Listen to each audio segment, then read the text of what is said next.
Hi everybody, my name's Jason. I'm Caden. I'm Jaden. I'm Eli. And we are the Yahuwah and the Torah YouTube channel. You can find us on Rumble, you can find us on Odyssey, and you can find us at yahuwahandthetorah.net. You can also find us at yahscriptures.com. And we are your family.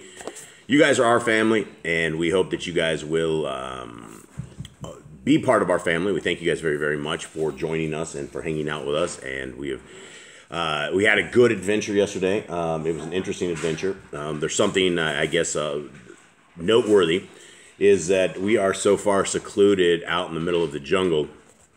Our little country down here had some sort of a revolution, and we didn't even know about it. We were like 2 weeks late to the revolution. So when we went out yesterday, and a lot of people were praying for us, a lot of people were talking about it, so we thank you guys very, very much.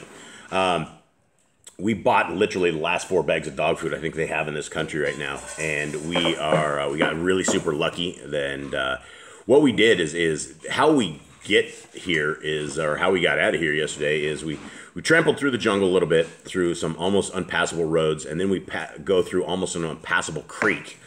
And then you drive up a little more, and a little bit later you start hitting some gravel, then you start hitting some residential stuff.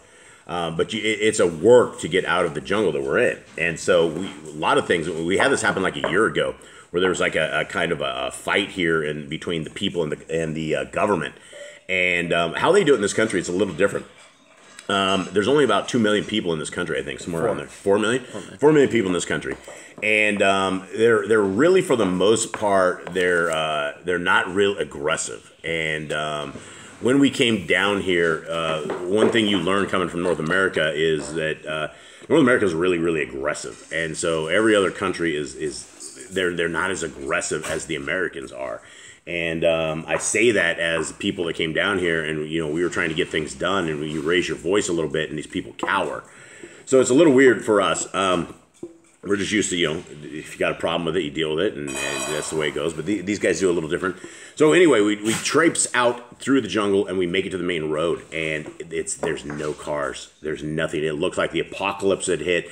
There's nobody left in the world, and the roads were completely empty. Very, very weird. That being said, I took it, and I had some fun on the roads. I launched that sucker about 85 miles an hour, which there's nobody out there. It's like the end of the world has happened. And so I was taking my truck, and I was having a blast down the road. And we eventually made it to a little place where they had like the literally last 4 bags of dog food. We get it. And we traipse on home, and everything is good. The thing is, this is, since we were unaware of the revolution that was happening, we are 2 weeks into this, so there's no gasoline, and there's no propane, there's no food in the stores, there's no nothing. People I guess they have not refilled the stores for over 2.5 weeks, and literally our entire country is shut down. That being said, we didn't even know about it, and we probably won't know about it again because we don't have to leave here for like another 4 bags of dog food. That'll last us what? A month? Yeah, one month. Yeah, so a little more than that. More or less, but then we have no idea what the world is going to be like outside once we peek outside again. But that's kind of the fun of the jungle life. Gentlemen, how are you guys doing? Good. Did you have a fun trip out there, Jay, yesterday? What did you get to do yesterday? Oh, yeah. Tell everybody about our illegal driving. So on the way home, considering the world has ended and there's no cars anywhere, I let Jade drive for the first time my big truck. I have a Toyota Tundra. It was a nice truck back in the days, and he got to run that baby home. How'd you do? I think all right. There's a couple bikers out there, but there's no cars. Didn't hit anybody. Yeah. We didn't hurt anybody. Were you nervous? A little bit. A little bit. That's a big truck, isn't it? Yeah, it's much better, much bigger than that little tiny car that you were doing driver's school in, right? Yep. They don't let you go in the big old V8 racing trucks. Yeah, they just tell you to drive and really don't do much, Yeah. So anyway, that was our adventures out, and so we are thankful that you guys we're hopeful that we made it back, and we did. So thank you guys very, very much. Now we are about to get into the reading for today. For anybody who has never, ever downloaded the free PDFs, the free PDFs are available. What we're reading right here is we're reading out of Yah's Scriptures, the Apocrypha, single edition, single column. And today, I believe, Yah willing, we will have the final 4th revision right before print of Yah's scriptures, the single column that's at the top. And so once those are updated, there's been a lot of fixes to it, and we're to the final copy on all of this. So guys, make sure you have current PDFs of that. Make sure you guys have them onto your tablets. You never know when there's going to be a revolution. You never know when you're going to look out your door, and who knows what the world's going to be going on. So be prepared for that. You can also purchase the $59. It is the absolute best deal anywhere on the internet, anywhere out there. You will never get a 103 book, large print, nice scriptures, 3 bookmarks with all of the restored names, scriptures in there. They're all available right now. Pre-orders are in. We've had a lot of orders so far. This is limited edition. We hope that it's not limited edition, but if it is, you will probably want to get your scriptures ordered now, because we will be delivering these in the end of February or somewhere close to March. All right, gents, let's get a quick recap. Where, who, what, where, when, why, and what is happening. We're on 120 for today. What happened prior to this? Yesterday was talk about Lot and how he's in Sodom, how the people are evil, the evil they do. How the 2 messengers came to his house, and the Ruach told Lot that these were Yahuwah's messengers, and he took them into the house, and the people wanted to do evil to them. Right. Hold on real quick. All right. Well, that's why Boss Clan is completely whack. So we just, there's like vultures in the trees. We all just spread it out there, the 5 of us, out to the edge of the property to go fight the vultures in the trees as the dogs are sitting there going mad. Now, I have no idea where we ended up with for that madness. Jade, what were we talking about? Sodom and talking about Lot. He brought the angels into his house, the messengers, right, and protected them from the people. And they said they're gonna be destroyed. And he told them they need to get out of Sodom. Right. Okay.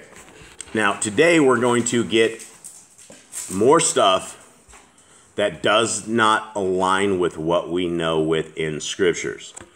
So when we see this, let's talk about this and let's see what we can figure out and possibly why and how this would make sense. Or is it just bones inside of, where we should have meat? Okay, 120. And does it matter at all? I guess is the question. Okay, 120. And one of these Kodesh men said unto Lot, Take now all that appertaineth unto thee, whether persons or goods, out of the city, for the wrath of Elohim is upon this place, and tomorrow it shall be destroyed. Because the cries of those who have been abused here have risen up unto the ears of Yahuwah of Zeboth, and the abominations of the Sodomites have come up before his face. Wherefore, surely upon the morrow the vengeance of Yahuwah shall fall upon Sodom, that neither root nor branch shall be left here, for the fullness of their iniquity has come upon them, and in the fullness thereof they shall be cut off. Therefore Lot went forth at that time and spake unto his sons-in-law and his married daughters and all who had gone forth with him from our camp, saying, Up, get you out of this place, for on their morrow Yahuwah will destroy the city. But his words were as foolishness unto them, and they mocked him. And Lot returned unto his house. Now, does that word, does not sound right? I'm going to go over that. Up, get you out of their place. It should be this place, shouldn't it? Get you up out of this place. Yeah, that sounds weird. So these are the things that we often run into as you read these extracurricular books, is things don't always sound right. But that's a change that we can make, that we can fix on our own. So we will do that. 121. And but his words were as foolishness unto them, and they mocked them, and Lot returned unto his house in sorrow. Now 121. When morning came, the men of Elohim hastened Lot, saying, Arise, take thy wives and thy daughters, who are here with thee in the house, and depart hence, lest ye be consumed by the wrath of Elohim, which shall be visited upon the iniquities of Sodom. And while they are preparing to depart, Lot's heart began being full of sorrow at leaving his daughters and his daughters' children to be destroyed. The men of Elohim took him by the hand, and his wives and his daughters, for Yahuwah had mercy upon Lot because of his integrity, because he had not bowed down unto false mighty ones, nor entered into the abominations of Sodom. And Lot there thought to dwell in Zoar. Wherefore he hastened there. But his wife, Ado, turned back unto the city of Sodom. Ado was the daughter of Eli, the son of Eleazar, which Eli had accompanied Lot to Sodom. Okay. Let's finish this and then we'll talk. And Ado thought upon her parents and her daughters who remained in the city. Her heart was pained within her, and she turned back unto them and was lost. But Lot entered with the rest of his family into Zoar, and was there and was there when the cities of the plains were overthrown. Okay, let's talk real quick. So I think wives, multiple wives. Yeah, multiple wives, and it gets odder here, because what do we know from scriptures, Eli or Jade or anybody?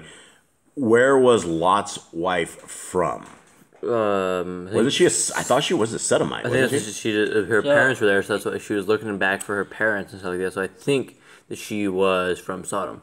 So how would this work out? That if it was, did Eleazar? Do we know she's from Sodom? Does it say anywhere? Maybe it's a different Eleazar because there's a lot of Eleazars. Could be. I don't think so. Where does it say that she's from Sodom? It doesn't say in the Bible, but I'm pretty sure it says in Jasher, I think is one of them. I haven't gotten to that part of the proofreading. I think, where's another place that said it? I think it said in the Targums as well. All right. Does a detail or details such as this, do they make any difference to us? Do we care? Don't think so, but it didn't mention why before. But his daughters in the Bible had talked about like how there was no one for them to have child to continue the generation. This is where it gets odder. So let's continue on. Boy. 122. Then the 3 Kadesh men of Elohim came unto me, Abram, where I was fasting and praying nigh unto Sodom. And they lifted me up unto the Shalim, and taught me the ordinances, the key words, and the signs by which I might call down fire and brimstone upon the cities. And I did, as I was commanded by the messengers of Elohim, and the cities were destroyed. And when I saw the destruction of the land, my heart was sorrowful. But Yahuwah said unto me, I have mercy upon Lot. I have had mercy upon Lot, and have sent him out of the city, that he was not destroyed. For he was the only righteous man in all of the cities. Wherefore my heart was comforted. Okay? Let's talk about this. This is the first time we've ever heard of people. Abraham being able to call on fire? Yeah, Abraham having this kind of a power that he's able to call down this kind of a destructive force, right? So we read about this. Does this conflict with scriptures at all? I don't think so. Eliyahu did it, and so did the disciples wanted to call down fire as well. So I think something could be done. I don't know if Abraham was the one who actually was the one who destroyed Sodom, but it seems like it is here. And that does conflict with what we know of in scriptures, this particular piece where Abraham calls down fire, because we do not know this in the regular book of Genesis, right? There's no such thing. In fact, this story is afterwards that Abraham rose up and he looked out after the day was over, right? Do you guys remember this part? Yep. Mm-hmm. He looked over there and he saw all of it burning. He basically woke up and he saw the destruction and the flames. So how would these two stories combine? How would maybe the fire was still burning, maybe it was like smoldering afterwards and you saw the smoke? Maybe rain down the fire, let it burn, and then went home, had a nap, woke up, and then went out and saw what was left of the destruction? Maybe. Yeah. All right. So I don't know. So these are little intricate details we just do not know. Now let's go into this because I do want to talk. There's some weird stuff here. Okay, let's go. 123. And when the destruction of Lot was over, Lot feared to continue dwelling in Zoar, lest it also should be destroyed. Wherefore he took his family and went unto the cave of Adullam and dwelt there. And the word of Yahuwah came unto Lot, saying, Go in now unto thy 2 daughters, who are with thee, who have not known man, for they shall conceive by thee, that thy posterity shall not be cut off from the earth. Okay, before we discuss this, let's continue on. I know everybody's going to rock this one. So Lot went in unto his 2 daughters, and lay with them, and they conceived by him. And the firstborn bare a son, and called his name Moab. And the younger also bare a son, and she called his name Ben-Ami. And Lot dwelt in the cave for 5 years. And after that he took his wives, and his daughters, and his sons, whom his daughters had borne unto him, and dwelt on the other side of the Yarden. And Yahuwah barak him, and prospered, and he dwelt in safety. Now, I think this is good enough for an ending for today, because I think we need to discuss this. Yeah, there's some issues here. This based on what we know in Genesis, it talks about his daughters coming up with the plan to do this. Go ahead. Here's the thing. We know in Jubilees that Moses ended up writing like all the way through Genesis through Jubilees, somewhere around there, because the messengers were talking to him on the mountain in the history. Mm-hmm. Lot told this Aaron, this was Abraham writing, so he had to hear the story from somewhere. He probably heard it from Lot, and Lot's like, the word of Yah came to us and told us to do this. Oh, that's a very, very good point. Yeah, good thought on that. Yeah, no, thanks, Kate. Definitely, that is, Jay, do you have something on this? It's, But here's the thing: when you read the account of Genesis, it talks about the daughters liquoring up their dad, and they come up with the plan. To the plan where he basically he's like the innocent guy, right? You wake up in the morning, she's gone. He had no idea what happened, and we've had this discussion before on our channels where it doesn't work like that. It does not work. You cannot get liquored up to the point where you are able to perform in that kind of a thing, and it either happens or it doesn't.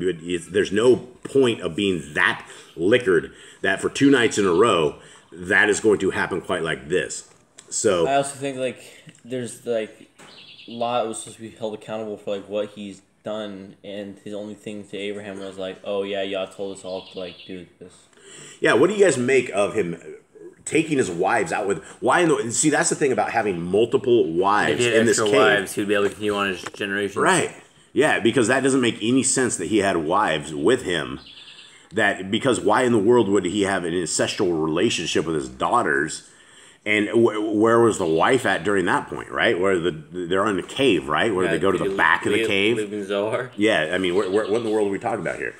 So, what do we call it? What do we make of this? Is this a bowl, or is this particular part with the wives, or what do we make of this? How do we leave this segment for today? Maybe there's more of the story. Maybe it fills in some of the story. Maybe that's what y'all wanted. He wanted him to do that, or well, all the end of the generations end up getting wiped off. These guys all get wiped out. So it's obviously not y'all's chosen people. Well, he was blessed because of Abraham, right? He was blessed with Abraham, but like the true generations weren't blessed with Abraham. Yeah, they all died off, and it was an ancestral family line, and I guess that's it. Yeah, I don't have a lot for this. These are things where you have to be astute in your Torah, right? You got to be so found, so solid, so concrete in Torah that nothing like this shakes your faith, right? Nothing like this shakes it. And I don't think this is a faith shaking instance. I don't think it's really that bad at all. It is different though, and we need to discuss things that are different because it matters. It really does matter when all of these stories are combined. And so there's not a lot of these really odd instances in this scripture, in this writing, perhaps. But this was one of them. And so definitely raise your eyebrows on this. Use it as data. Use it as a data point. Things like this, I wouldn't use them as doctrine. But as far as this goes, nothing is writing over Torah. Nothing's like saying don't keep the commandments. Nothing changes. In fact, it gives us a lot more details and things that we can just say about and figure out what the hmms are. So there we go with that. Do you have anything else? I don't think there's anything like when you say like don't take his daughter. I don't think there's anything you can teach on this certain part here. Like don't do this. Well, yeah, don't go into your daughters. Right, there's some stuff right there. Right, don't. You know from the other accounts of Jasher, Jubilees, and Genesis that this was something that was bad. This is something that was what happened. So yeah, and one thing is we do not have the Torah written as of yet that has the Torah command of do not look at your family members naked. Well, yeah, we know they had the Torah. We know how to perform the Torah. They probably, and they knew that was wrong. They knew everybody in that little. I think anybody in the society knows it's wrong to wed your daughters and marry your daughters and that kind of stuff. And it breaks the cycle of life. All right, so with that, everybody, we are going to say goodbye. We hope, again, we see you guys again tomorrow. Much love to everybody out there. I guess it's the 1st of November on the Gregorian calendar, so much love to all, and we will see you guys again soon. All right, shalom.